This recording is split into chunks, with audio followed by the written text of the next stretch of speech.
Bueno, seguimos. Lo que vamos a ver ahora, si lo quieren ver en el apunte, está en la página 10. Y lo que vamos a hacer es dar otra forma de determinar un número complejo. Nosotros hasta ahora lo que vimos es, bueno, dado un número complejo, sabemos que lo podemos representar en el plano, entonces utilizamos este punto, o sea, su afijo, y sabemos trabajar y sabemos darlo en forma binómica, que es leer cuál es la coordenada en X del punto, o sea, sería cuánto tenemos de X, supongamos que es A, cuánto tenemos de Y, supongamos que es B. Entonces, conociendo A, que es la parte real de nuestro número complejo, y conociendo B, que es la parte imaginaria, tenemos la forma binómica de nuestro complejo. Lo que vamos a hacer ahora es darlo, determinarlo de otra manera. Voy a limpiar esto, así me queda limpio el gráfico. Supongamos que entonces queremos leerlo de otra manera. Lo que vamos a hacer es, primero, leer el módulo del número complejo, sería esta medida, ya lo vimos, eso era la distancia entre el origen de coordenadas y el punto. Solo para simplificar la notación, muchas veces vamos a anotarlo con Rho. Esta letra griega se utiliza en muchos libros. Y bueno, entonces Rho es el módulo. Vamos a dejarlo escrito si no nos olvidamos. El módulo del número complejo. ¿Y qué más? Además, vamos a leer este ángulo. Vamos a leer el ángulo entre el semieje positivo del eje X y esta semirrecta o este segmento. Este ángulo, bueno, en el sentido positivo es el sentido antihorario. Lo vamos a medir en radianes. Lo vamos a llamar tita. Y vamos a tomar como argumento principal el argumento entre 0 y 2pi.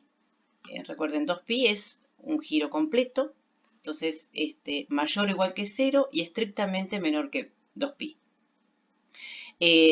Los ángulos en este intervalo van a ser los argumentos principales, y así lo vamos a anotar. Entonces el argumento principal del número complejo va a ser un ángulo entre 0 y 2pi, mayor o igual que 0 y menor estrictamente que 2pi.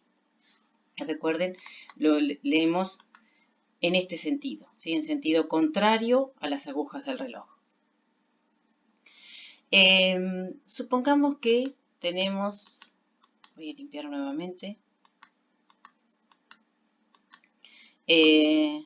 borro también el punto Z. Supongamos que tenemos entonces otro número complejo, un número complejo W. Este número complejo. Si nosotros damos el módulo del número complejo, o sea, medimos eso, esa distancia, damos esa distancia, claramente no nos alcanza para determinar este punto.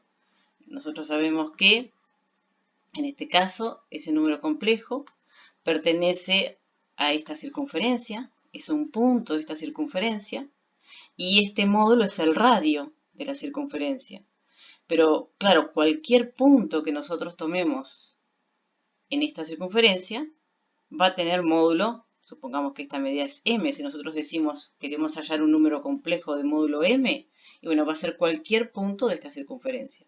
Entonces, con conocer el módulo no es suficiente. ¿Qué necesitamos además? El ángulo. O sea, supongamos que borramos esto y borramos esto también. Y damos el ángulo. Entonces decimos, es un número complejo que tiene módulo, bueno, o sea, es un punto de esta circunferencia. Y además tiene este ángulo. Entonces claramente lo que nos va a quedar es el número complejo bueno, que es el que habíamos notado con W. Conociendo entonces el módulo de este número y el ángulo, conocemos, queda bien determinado el número complejo. ¿Y qué más? Muchas veces nos va a pasar que al trabajar con números complejos de esta forma, con los ángulos de estos números complejos, nos van a quedar ángulos, argumentos muy grandes. ¿Eso qué significa? O sea, mayores que 2pi. Lo que significa es que estamos dando vueltas completas de alrededor del origen. O sea, damos vueltas completas, giros completos. Y bueno, y recién nos quedamos, bueno, en donde sea. Va a ser un ángulo, o sea, si dimos un giro completo mayor que 2pi, si es dos giros completos mayor que 4pi o mayor que 6pi, depende de los giros que hayamos dado. Pero claramente esos giros completos no los necesitamos para determinar el número z. Con un ángulo entre 0 y 2pi nos alcanza. Entonces, bueno, muchas veces lo que vamos a hacer es llevar el ángulo a un argumento principal, quitarle todos esos giros completos.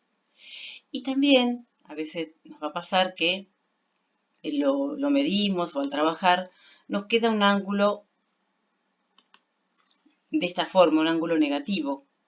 No está mal tampoco, conociendo el módulo del número complejo y este ángulo en sentido negativo, claramente queda bien determinado nuestro número complejo.